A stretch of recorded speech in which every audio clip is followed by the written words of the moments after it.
Сәлем қыздар, бүгін сіздермен хачапуридің рецептімен бөлісетін боламын. Ол үшін бізге керек заттар: картошка. Картошканы жақсылап тазалап, жуып, майдалап тураймыз. Турап үстіне суды құйып, пюре қылып қайнатамыз қыздар. Картошкамыз пісіп жатқан кезінде сырымызды үккіштің ірі көзінен өткізіп дайындап қоямыз. Картошкамыз пісті, уже дайын болғанда сырды картошканың үстіне салып, жақсылап еземіз. Картошка мен сыр жақсылап езіліп, екеуі массаға түсу керек. Картошкаларыңыз түйір болып қалмасын, жақсылап езіңіздер. Үстіне 1 шай қасық тұзды салдым мен. Сырларыңыздың дәміне қарай тұзды саламыз қыздар. Оның үстіне 1 стакан ұнымызды салып, жақсылап қасықтың көмегімен араластырамыз. Басында осылай қасықпен араластырыңыздар, өйткені картошкамыз ыссы.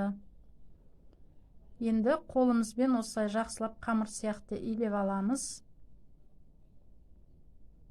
Осындай жақсы жұмсақ қамыр сияқты массамыз дайын болды. Енді осы дайын массаны мен 8 бөлікке бөлдім.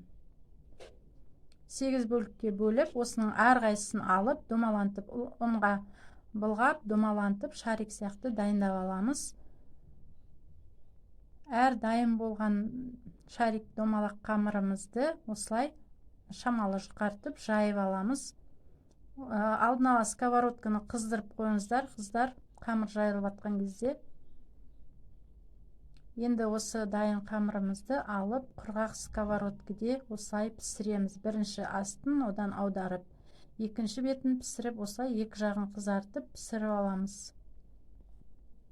Мінекей қыздар, піскен хачапуриді алып, үстіне сармайымызды жағып шығамыз.